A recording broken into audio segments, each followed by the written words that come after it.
from all the defilement.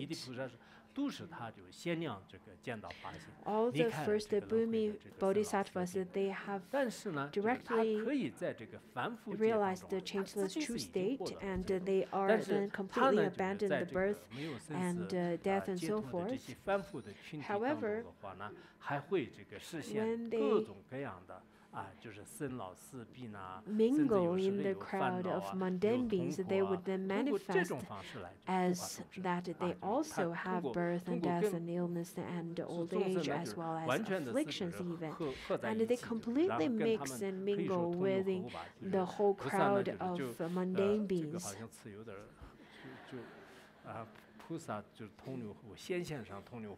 They manifest in the way that they're no other than mundane beings.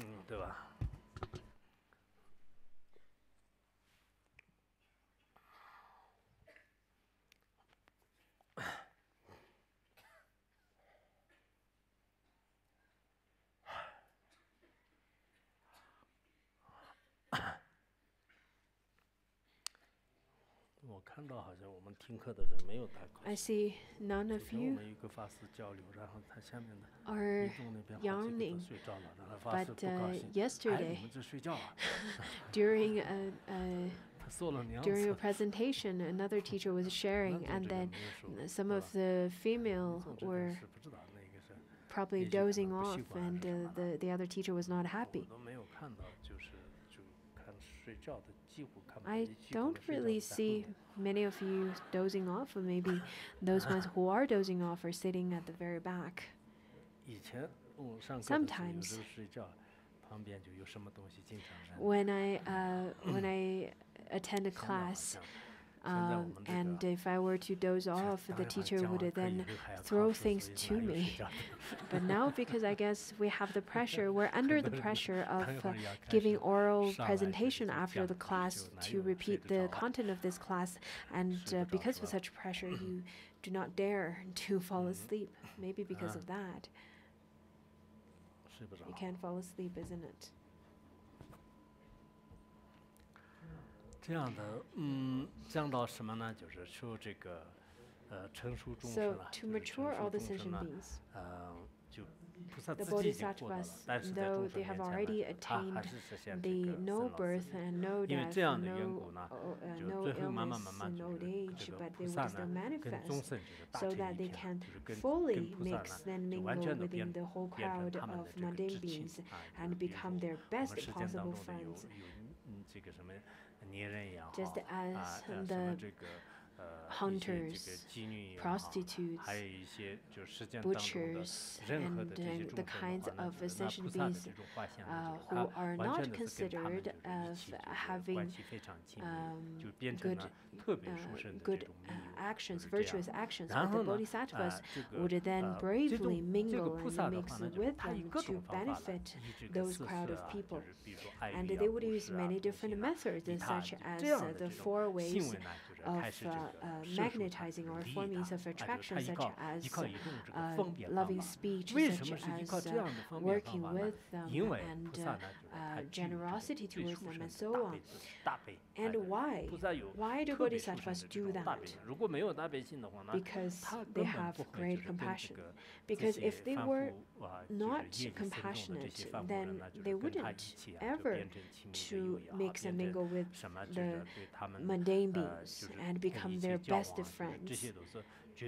They would never do that if it were not because of their great compassion. And because of such great compassion, the bodhisattvas would use their wisdom to observe the sentient beings. And they realize they can only benefit the sentient beings through working with them or being with them. Therefore, that's why lots of bodhisattvas would manifest as human beings to benefit the human beings, and manifest as animals to benefit animals, and manifest as asuras and hell-realm beings to benefit those beings. But they would not suffer in any of those realms. Unlike the sentient beings, once they were then get into some difficult situation to help others, they would feel quite annoyed, they would feel lots of affliction and suffering. But the bodhisattvas are completely unlike that.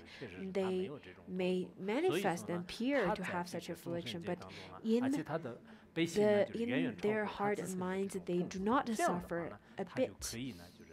They only manifest in those ways so that they can benefit the beings. That is why in the Sutra of the Heap of Jewels, where the Buddha told Madhgalyayana, where Buddha said that I can help the sentient beings, I can cleanse their toilet, I can mow their lawn, and I can work as their servants. Any of the works that is considered as a low caste work, but I myself would not have any discrimination towards those kind of works as good or bad. 比较愚笨一点，就是更加这个，只要利益众生的话，那就是其他 So I think in some ways, if people were, if we can then learn not to care about how other people would look at us, would see us, would think of us, then maybe in such a way we can benefit others better. If we are a little bit more dull in terms of receiving other people's feedback in the way that, or then predict how other people would then feel and see us, then maybe we'll live a much happier life. Rather nowadays, I think because of people are so egocentric through the teachings of Western culture, I think people really suffer a lot from such self-centeredness.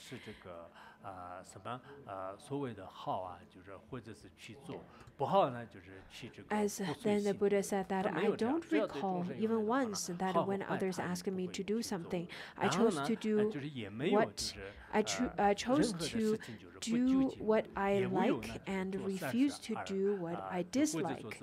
There was never a time that I failed to fulfill a task, and there was never a time that I failed to complete a virtuous activity.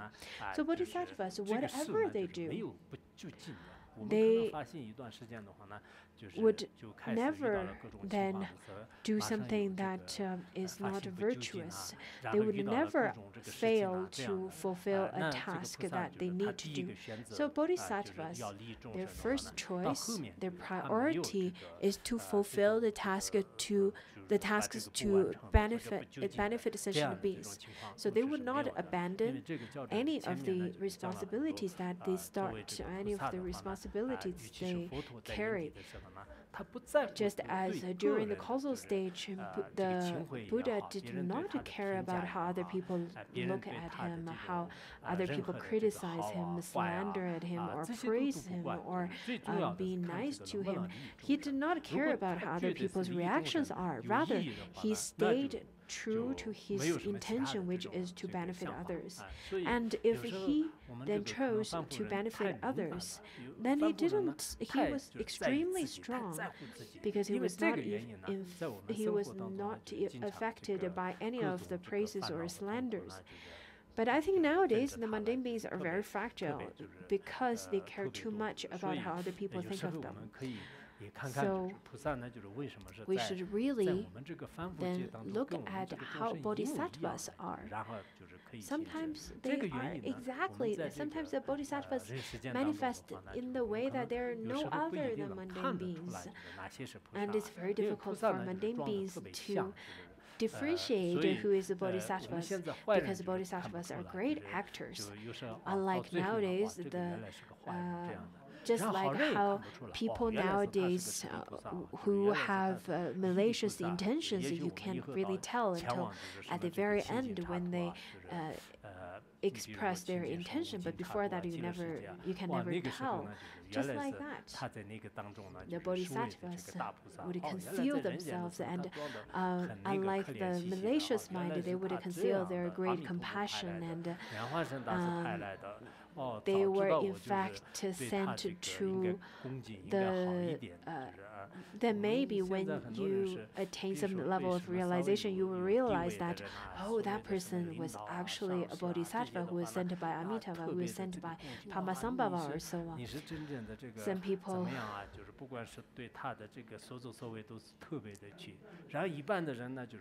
Some people they would then honor the ones who are leaders, but do not honor the ones who are rather mundane.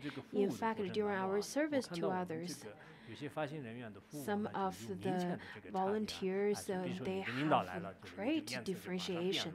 When the leaders are here, authorities are here, they would then respect them extremely, show extreme great, and smile, oh, you're here. But when they see people who are working for them, they would slander them and criticize them very very greatly. In fact, in Bodhisattva's eyes, they would treat everyone equally. They would treat the universal monarch the same as the beggars. Sometimes when I receive phone calls, there are people when there are people calling me,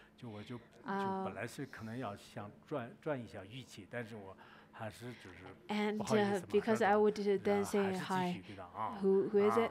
And then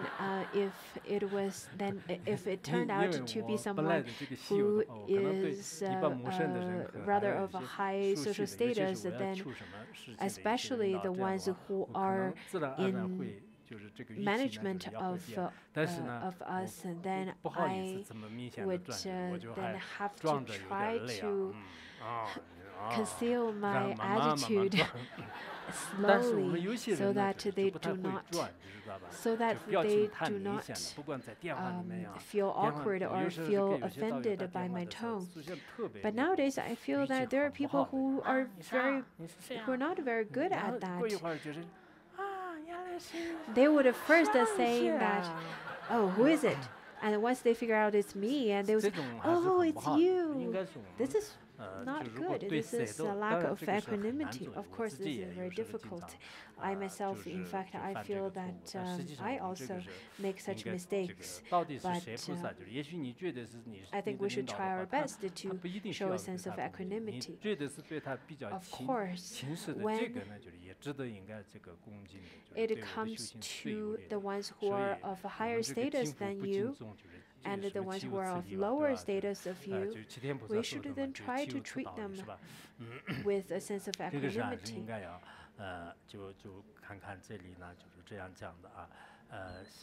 The next one.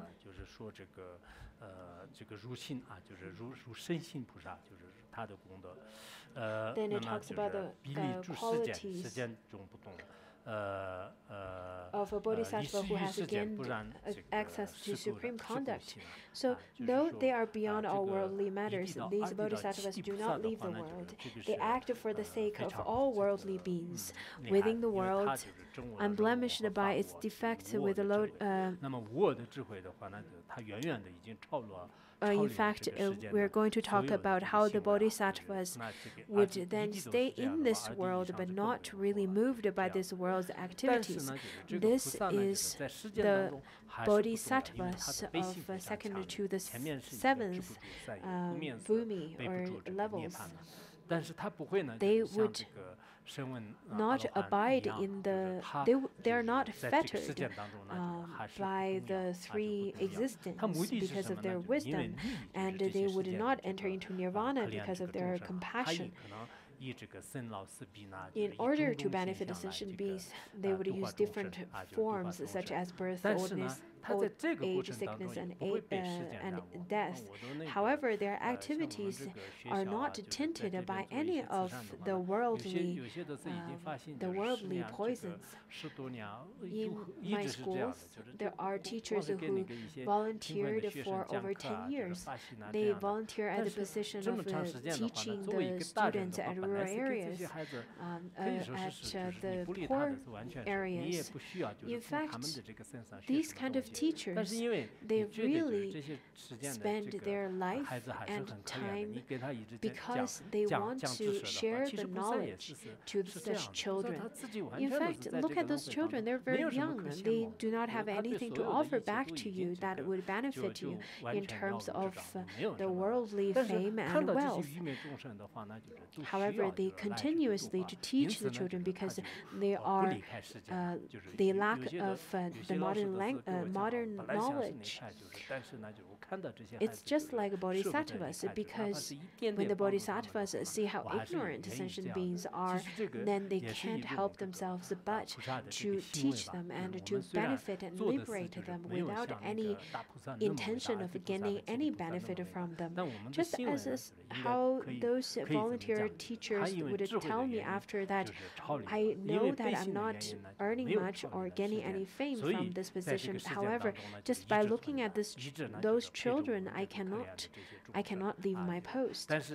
Of course, We are not as great as Shantideva or as any of the bodhisattvas, but I think this is really a bodhisattva's action.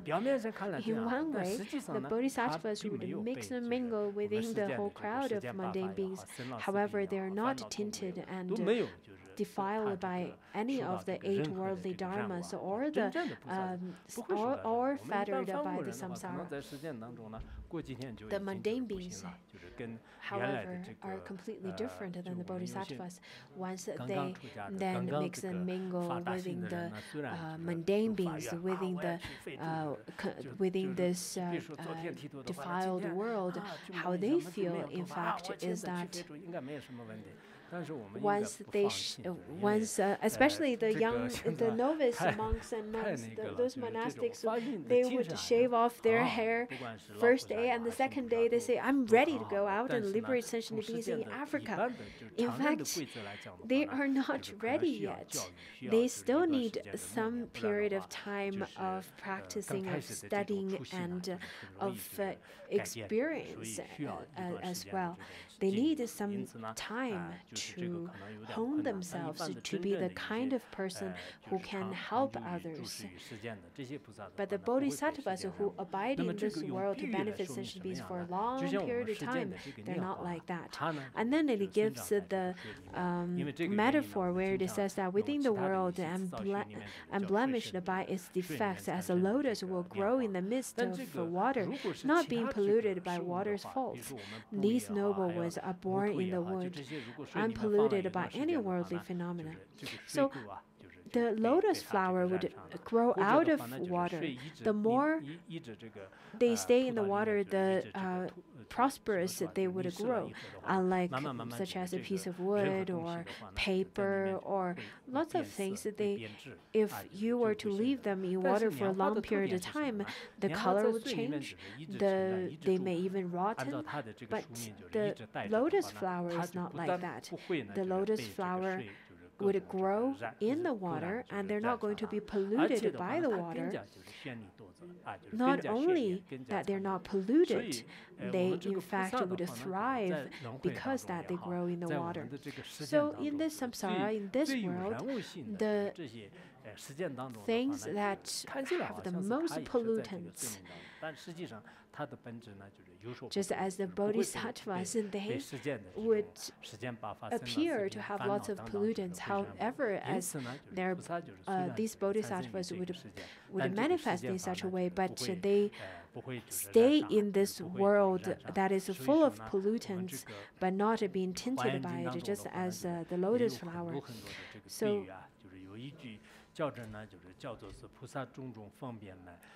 there's I'm quoting from Avatamsaka Sutra, where it says that enlightened beings, various methods and techniques adapt to worldly conditions to liberate sentient beings, just like lotus blossoms to which water does not adhere. In the same way, they are in the world, provoking deep faith. In fact, there are sentient beings. In fact, some bodhisattvas, when they are alive in this world, it seems that they are exactly the same as any mundane beings. They have something that is in common with the sentient beings, and some are uncommon with the sentient beings, according to the resting mind. And what is common is that their birth, old age, sickness, and death. However, what is uncommon is that their wisdom, their compassion, and their skillful means, and the abilities, and so on. And especially the ones who would go out to the world to propagate the Dharma, you can see the differences. There are people, there are groups that when they have deep aspiration, they have very firm aspiration to enter into this world that is full of defilement, In fact, the more they stay in this world, they thrive even better. And there are the ones who do not have, they lack in faith, lack in firm aspiration, and once they enter into this defiled world, they then got rotten or wither really quickly. According to the Vimalakirti Sutra the other day, we studied the bodhisattvas. Once they enter into dark places and places that's full of ignorance, they're not going to get tinted or darkened because of such ignorance. Yet they would then lighten up the world and sentient beings. Pontsog Rinpoche 怎么讲？就是有一个他在那个当时在国外就是有 When Pontsog Rinpoche went 演讲， to 就是 went 有一 abroad, 个演讲，就是那个 he 里面 gave 呢 a teaching 就是也提到了那 where 个 he talked 就是 about 当时那个项目金刚，莲花生大师 the 的这个身边的这个项目金刚，就 this 是他的话 Mara 呢，就是 subduing 因为当时这个 Dorje 发愿力，就是他的这个发愿力非常这个强大，就 because 是所以 who 他 was a 后来的 disciple 这 of 种这个 Pamasambhava 转世啊，就是 and 应该是弘法利生的 he 这种 had 这 great 种 aspiration, 愿力 and 就是 because of 更 his 加这种 aspiration, 就是强大，就是就 he 更加的 entered 就有不 into 共的特 this 点，就是所以 world of 像有些 samsara. 菩萨 Not 有 only 些发心 the 人员的话呢，跟 Mara 自己的 subduing 原理还 Dorje 是有 did 一定的 not 关系，有些很想当这 tinted 个 by this 做 world, 弘法利 his 生的事情，但始 aspiration 终是 got 就 even 是 more 一直 steady 未 and 远 firm. 就很多就 Unlike 就以 I 前的 think 时候，我们这里 nowadays 的有 how 些发心人 how 很想度 people 众生， who 但是呢，就一 vowed 直是 to 有时 liberate 候身 sentient 体不 beings 好， and 有时候心 sometimes 情不好啊，有时候 they 是 get very 跟 much 别人的这个关系不好 affected 啊， by 反正 lots of 就有 conditions 很 such 多 as 事情就是 emotions, 慢 such 慢 as 就 health, 就一直 sometimes as 就 interpersonal 这个弘法利 relationships 生的 and 事业 so 就是 on. 展开的 That 不是特别的 is 这个理想。有些 those 呢 kind of 好像 conditions stop them 就 from 像刚才法王的 propagating 这 the 个 Dharma 就是 and 一 benefiting 教言一 sentient 样的， beings. 就可能牵涉 I 的 think 这种发 it 愿 is 和精神 because 当 of 中的 the 这种 difference 殊胜的 of 这个因缘聚合在一 inspiration 起吧， and 就 difference 是短 of 短 the 的时间 auspicious 当中 conditions. 就可以说是非常的这个出色啊， There 就 are 也 people 有 who have 也有 both 这样的， and 所 they 以 did 我 really 们可 well 能 in this lifetime. 每个人 and 呢，就 some 是要这 did 个弘 not. 法利生，要做未来的 So 菩萨的 if 话 you 呢， were 就发愿就是还是很重要 if 的。 you 下 made the 面也会讲 aspiration 这个 of 发愿的 being a 重要 future bodhisattva, I think it's quite important 那么 for 下 you 面就 to 是像 make 像 firm 什么呢？就是 aspiration. 像这个第 The next one, 第 the 三个 third 啊，就 one, 是不 which 退转菩 is 萨的 the 这个 qualities 功 of 德啊，不 bodhisattva 退 who 转菩 has 萨的 attained 功 the 德。 level of 承办 non-returning. 就是所谓 Viewing 是 the 就是 accomplishment of 心 their 很 task, 如 their 固然 understanding always blazed like 很长 fire, and they 如 always 精 rest 进 evenly balanced 静 in 于 meditative 灯 stability, 之中 which 啊 is 就是 peace. 他这样的这个刚才二地到七 So 地之间的菩萨的功德 we've 已经讲了。 already talked 那么 about 第八地菩 the 萨，八地是不 qualities 动地 of 就是这个不动地八地的菩萨 second 呢 to 他 seventh 利众生的 bodhisattva, 这种 and now 这个 we're going 信 to 呢 talk 就是 about 利 the 众生的 bodhisattva 这 who 种 have 信的 already 话，那 attained 就 the 是很 bhumi 长 of 的是无有这 non-returning, 个气者无有变 which 化。 is 不动地 the 嘛，就是不动 bhumi 地的话，那肯定 of 很这个 non-movability 很 or 坚固 non- 的，就是他的这个 non-moving. 信呢， And when you 就什么样呢？ attain 就是 such 他的这 bhumi, 种这个 it 利众生的信呢，就相当于是一种 such 叫什么 bodhisattva 这 do 个 not 豁 have 然，就是 a 我们这个 mind of 有这个 swiftering 就 or 是非常那个怎么说，就是那种 change 干的 anymore. 无彩，就是让它 Rather, 就放在那 their 个火力 mind 特别大的 is 就 like 火堆上面的话 how 呢，那 dry 就自然而 wood 然的就 meets 开始 the 这个燃起来 fire. 了，就 Their 是不需要任何的庆祝啊，就 their 如果我们的 ability of 木料也比 benefiting 较适 sentient 的， beings 然后 is 火也 just 很 like 小， that. 就这样的时候 The 呢，我 fire 们有时候 would 出去烧 naturally 烧 then 柴的时候， blaze 这个火 without 也 any 是什么这 deliberate 个 effort. 这个木材也是是的，就是这样怎么去 Unlike nowadays, 就这 where 样， like 但 wet 就越 wood, 吹越就 when 是 we 慢慢细了， meet 就是 a 这会就 little 就是尤其是 flame 过 of 那个 a tiny flame, 生火的时候呢，不能就是一直 and 动来 if 动 you 去， were 一 to 动的 blow 话 to 就火 it, 就 and 熄 then 了， it 就是 will 只要 just 自然 naturally 这样放着的话 go 呢， off. 那就慢慢慢慢 So you 会。 should 那 not 如果我 really 们这个木 blow. 材都是干的，然后 So when you 就 lit fire, you should not 火非常 blow 的这 very 个 hard at the 猛啊，就 at 是就 first, 盛旺，就是自然 and 的 you 那 should 个时候 collect 就 dry 就根本 woods 不用 and 你上 have 面加 a 一点这 flame. 个木材就可以了。 Um, 那到了八地菩萨 that 的 is 时候， how 他利益众生 eighth 呢， bhumi 不像我们一 bodhisattvas 样，我 are. 们一定 When 要利益众生，我一 bodhisattvas 块 such 打电 at 话，一 the 块 eighth 做事情啊。 bhumi, they 那 in 就现 fact 在我们这个 are 利益众生还是很辛 spontaneously 苦的，就是要建 accomplishing 立什么 like us, we have to try very hard. We have to build the teams. We have to then have lots of meetings in terms of different projects. We have to then do different plannings. We have to then make different goals, different directions, different methods. We have to make discussions upon different types of things. But eighth Bhumi Bodhisattvas, they just need to cross their arms and wait. As I told you, that Pantsog Rinpoche, yes, on one hand, they would go around to every places. In his manifestation, it seems that he then did feel tired. But on the other hand, he didn't really have to do much. But naturally, the causes and conditions would be very auspicious, and his activities would be then would be effortlessly accomplished. Unlike how many people nowadays, they would go around and search for disciples. Pantsog Rinpoche naturally just gather lots of disciples without much of work, really. Some people, I notice, they in fact are quite, they work quite hard. There was a time that I went on a trip to Taiwan and Hong Kong with a group of people. To me, it was rather very easy because I didn't really give any teachings. But the other people in my group, they didn't really feel that. They felt it was very tiring to go from one monastery to the other. Sometimes I see that they make phone calls, and sometimes they then do different things. The requirement was not to see any disciples, rather it was a tour group to then study from different monasteries. I didn't have disciples. I didn't see any disciples at that time, and within a week of time, I was I usually would line up at the end of the line. I would only just chant to do my chantings, but at that time I felt it was very relaxing for me. But there are people in my tour group, they had this eagerness to then spread the Dharma. They were then making phone calls and so on. Anyhow, I think without attaining the eighth Bhumi, people do have to work very hard to gather a crowd of students.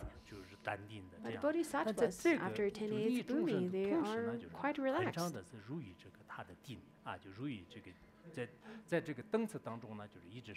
And the bodhisattvas would abide in their meditative samadhi, meditative absorption. And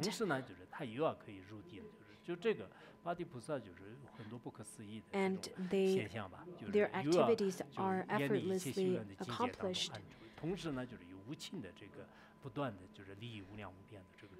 They do not have to work too hard, but at the same time, they benefit limitless amount of sentient beings.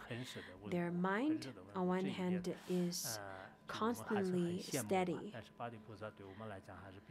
Eighth Bhumi Bodhisattva is such a far-fetched for all of us, so I believe that you must feel very envious, as we all are. I think this is quite important to remember. This is something that we should keep in mind, which is to keep a steady emotion. Maybe it's because of the modern karma, the collective karma of people in modern days, or maybe because nowadays people are very superficial, their minds are very turbulent. Maybe it's time thing that we are in this modern age, that people have this kind of collective illness. According to the official data, we have over 10 million people who have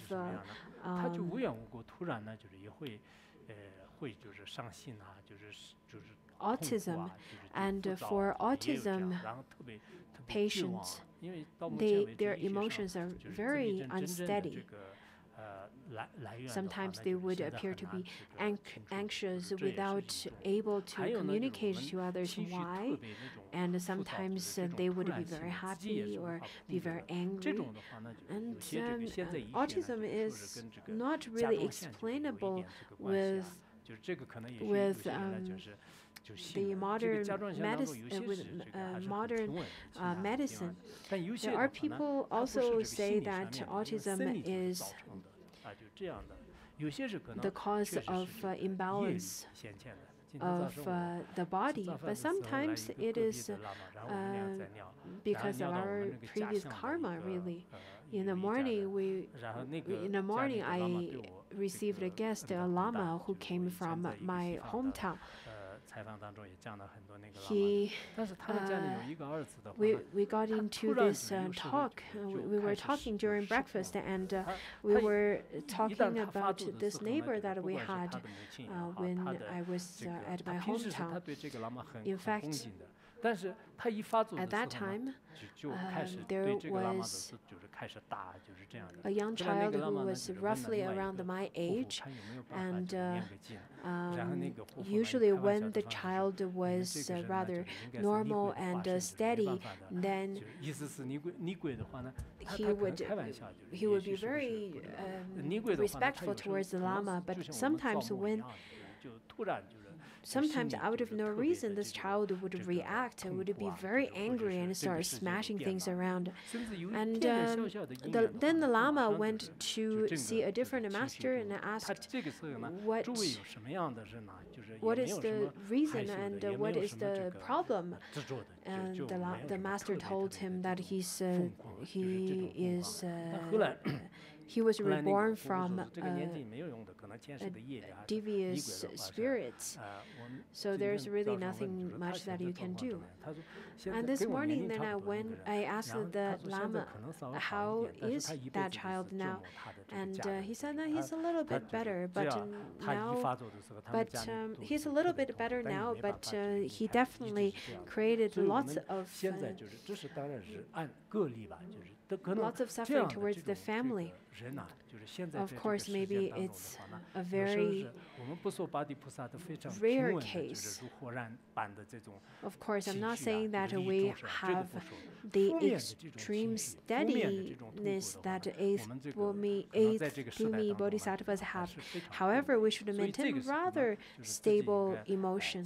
So from this aspect, for those of you who do not have steady mood, who do not have steady emotions, then you should at least make supplications and so on.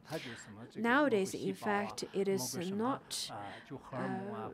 Nowadays, the modern medicine usually would say that it is because of the health issues, the health conditions, but sometimes it is probably because of your previous karma, and sometimes because of the evil spirits' influence. So, as practitioners, I really hope you could maintain a steady mind stream and steady emotions, even that you cannot. Or you have not attained the eighth Bhumi yet,